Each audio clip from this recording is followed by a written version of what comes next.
Ano ang mga major and minor doctrines? Pag-usapan po natin yan sa devotion natin na ito. Magandang araw po sa bawat isa sa inyo. Welcome back to our 365 Daily Devotions Seminary Edition. Ngayon po ay nasa letter M na tayo ng A to Z na mga topics po natin. At ngayon po pag-uusapan natin yung major and minor doctrines.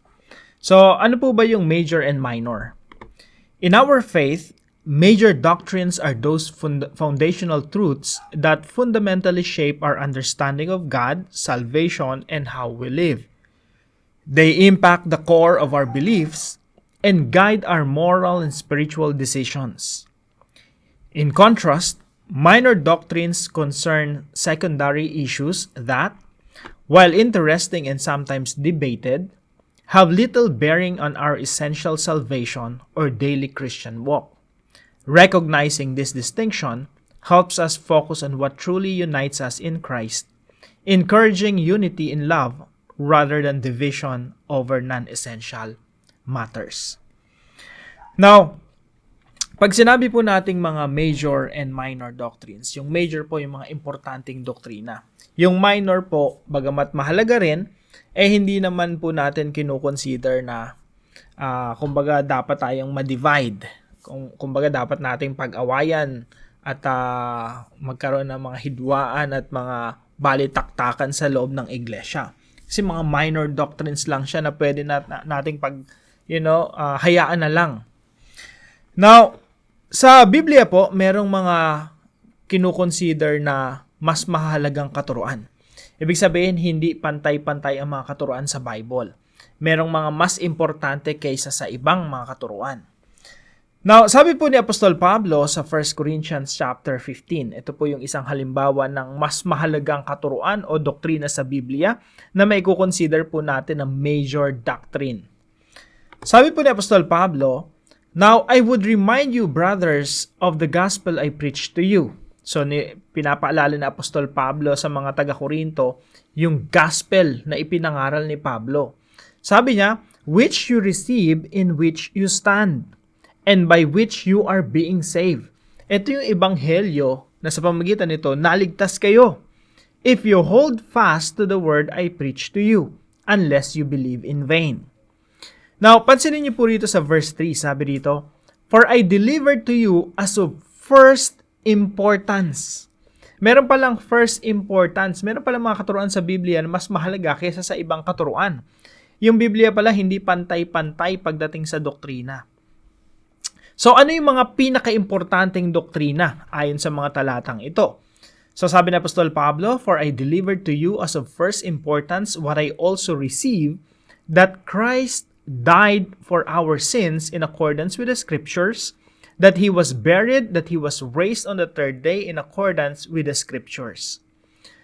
Sa Tagalog po, sapagkat ibinigay ko sa inyo bilang pinakamahalaga. Ito pala yung mga pinakamahalagang katuruan sa Biblia, yung ebanghelyo. At ano po yung sinasabi sa ebanghelyo? So sabi dito, sapagkat ibinigay ko sa inyo bilang pinakamahalaga sa lahat, ang tinanggap ko rin na si Kristo'y namatay dahil sa ating mga kasalanan, tulad ng sinasabi sa kasulatan, inilibing siya at muling nabuhay sa ikatatlong araw tulad din ng sinasabi sa kasulatan. Ibig sabihin, yung pagkamatay ni Jesus sa krus at yung kanyang muling pagkabuhay, yun ay itinuturing na first importance. Pinakamahalagang mga katuruan sa Biblia. Kaya ito po yung teaching natin ngayong araw. Number 1, Christians must be protective of the major doctrines. Sa ating po mga iglesia, hindi pwedeng lahat ng mga tao doon, mga Kristiyano, no, kanya-kanya ng paniniwala. Napakahalaga po na meron lang tayong isang paniniwala pagdating sa major doctrines, sa mga pinaka-importanteng doktrina sa Biblia. Sa makatuwid, pagdating sa kamatayan ng Panginoong Jesucristo doon sa krus at kanyang muling pagkabuhay, hindi pwedeng watak-watak tayo at magkakaiba ng paniniwala. Dapat lahat tayong mga Kristiyano naniniwala na si Kristo ay namatay sa krus at muling nabuhay. Hindi pwedeng i-compromise yun. Kailangan nating protektahan yung ganong katuruan sa loob ng iglesia. Na kapag merong ibang nagtuturo dyan na si Kristo ay hindi namatay doon sa krus o kaya hindi muling nabuhay, dapat yun sinasabi natin mali yung iyong katuruan. nire-rebuke yun sa loob ng iglesia. So, tayo po, protective po tayo sa mga major doctrines. Halimbawa po niyan sa Galatians chapter 1, verse 8 and 9. Ito po yung mga Kristiyano sa Galatia na tumanggap ng ebanghelyo. Ang problema, after nilang tanggapin yung mabuting balita, may ibang mga nagpuntahan roon, mga Judaizers, na nagsasabi na, kulang yung tinanggap nyo. Kailangan yung dagdagan ng works. Yung kaligtasan nyo, kailangan yung pagpaguran, salvation by works. Pero ang tinuturo ni Apostol Pablo sa mga taga-Galatia, salvation by faith in Christ Jesus, sapat na si Kristo na iyong tagapagligtas. Hindi mo na kailangang dagdagan pa ng gawa. Now, dahil may mga tao roon na nagtuturo ng ibang ebanghelyo, kumbaga dinadagdagan nila yung ebanghelyo na dapat ay sapat na. Pero ang tinuturo nila, kulang pa yan, kulang pa si Kristo. Kailangan mo dagdagan niya ng pagsunod sa kautusan. Sabi ni Apostol Pablo, ibang gospel na yun. Kaya sabi niya rito, but even if we or an angel from heaven, kahit kami mismo, sila Apostol Pablo, si Pedro, sila Juan, kahit kami mismo, o mga anghel pa sa langit, ang bumaba at nangaral ng ibang ebanghelyo. Sabi rito, if we or an angel from heaven should preach a gospel other than the one we preach to you, let them be under God's curse. Sumpain yung tao na magturo ng ibang ebanghelyo. As we have already said, so now I say again, if anybody is preaching to you a gospel other than what you accepted, let them be under God's curse. Sa Tagalog po, subalit kahit kami o isang anghel mula sa langit ang mangaral sa inyo ng magandang balita na iba sa ipinangaral namin sa inyo, parusahan nawa siya ng Diyos. At inulit niya pa, parusahan nawa ng Diyos ang mga taong nangangaral ng ibang ebanghelyo.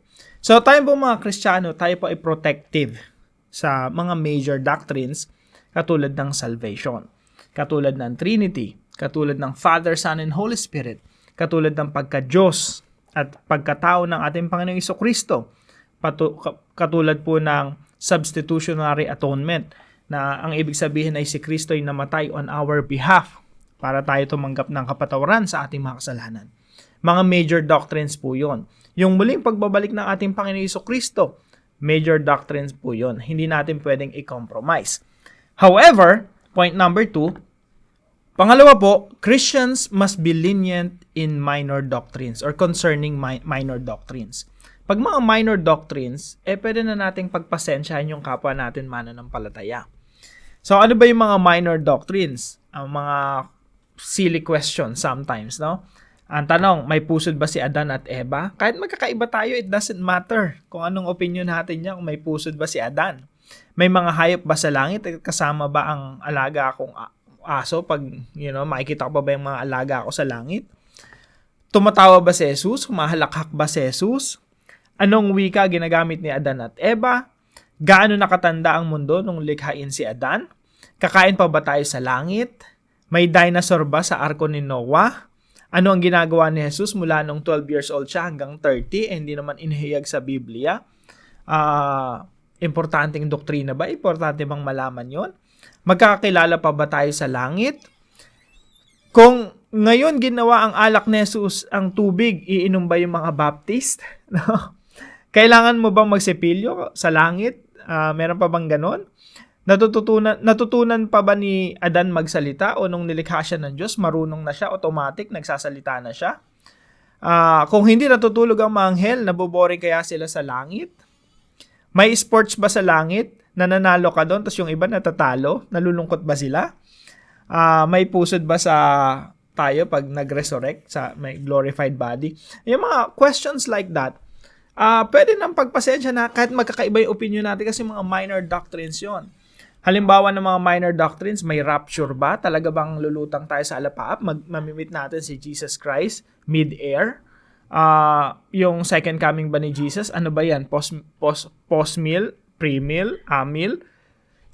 Things like that. Pwede natin i-consider yun na mahalaga pero minor doctrines. Pwede mong aralin, pwedeng pag-usapan, pwedeng pagdiskusyonan, pero hindi dapat pag-awayan at hindi dapat magwatak-watak yung church just because of differences pagdating sa mga ganong katuruan. So, Christians must be lenient in minor doctrines. And point number 3, Christians must be loving and respectful at all times without compromising the major doctrines. So at all times, respectful tayo, magalang tayo, mapagmahal tayo, loving tayo. At hindi pinagdidiskusyon na natin, yes, kahit anong bagay, no? We can talk about anything under the sun as long as we do that lovingly and respectfully. Hindi lang natin kino-compromise ay yung mga major doctrines. Yung Ebanghelyo, for example. O yung pagkatao at pagka-Diyos ni Jesucristo. Now, paano po natin ito i-apply sa ating mga buhay? Number 1 po, prioritize studying major doctrines over minor. Pag nag-aaral po tayo ng doktrina, ang priority natin, major doctrines. Ano ba yung kaligtasan? Bakit ba yung kaligtasan, salvation by grace through faith in Christ Jesus? Bakit mahalaga yon? So, ang priority po natin sa pag-aaral ng Biblia ay mga major doctrines. Pangalawa po, embrace unity by accepting our minor differences. Sa church po, kahit yung iba nag-speaking in tongues, yung iba ayaw sa speaking in tongues, dapat po united pa rin tayo. We embrace unity at tinatanggap natin yung ibang mga tao, ibang mga Kristiyano na iba yung opinion kesa sa atin. So we embrace unity by accepting our minor differences. So ano pong halimbawa ng mga minor differences na hindi na natin dapat pinag-uukulan minsan ng pansin or mga mahalaga na pag-uukulan natin ng pansin pero hindi dapat tayo nagkakawatak-watak. Meron pong mga halimbawa po dyan. Halimbawa sa Titus chapter 3 verse 9. Sabi dito, but avoid foolish controversies. Iwasan mo ang mga walang kabuluhang pagtatalo, ang di matapos-tapos na talaan ng mga ninuno at ang mga away at alitan tungkol sa kautusan, ang mga ito ay walang pakinabang at walang halaga.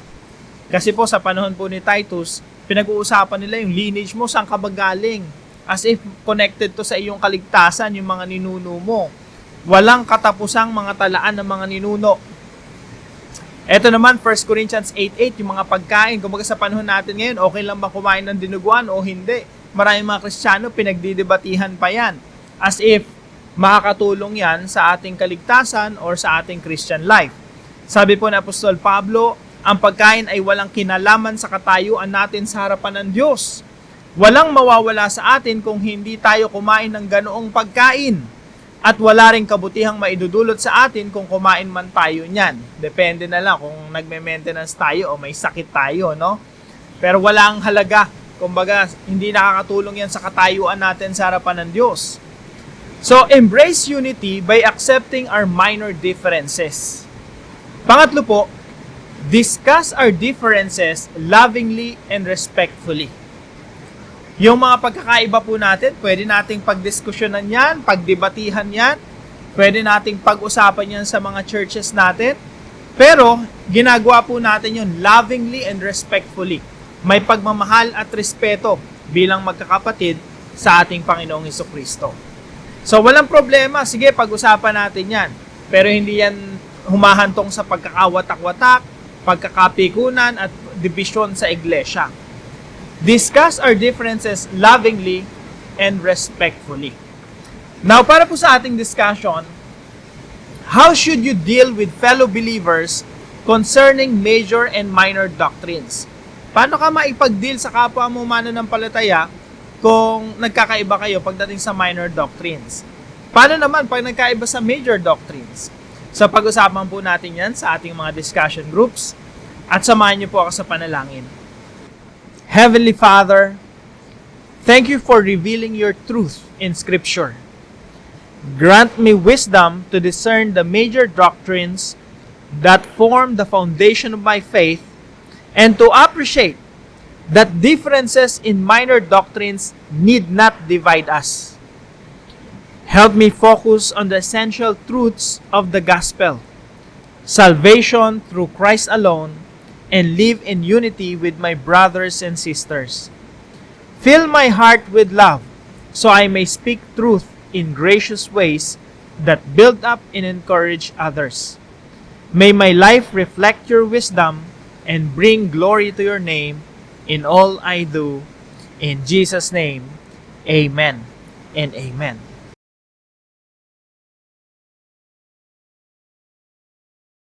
Maraming salamat po mga kapatid sa inyong pagsubaybay dito sa ating channel at nawa meron po kayong natutunan. Now, kung kayo po ay may gustong i-share, let us know in the comment section right below this video. And please don't forget to share this devotion to your family and friends. Magandang umaga po mga kapatid. See you po tomorrow 5 a.m. dito sa ating Daily Devotions.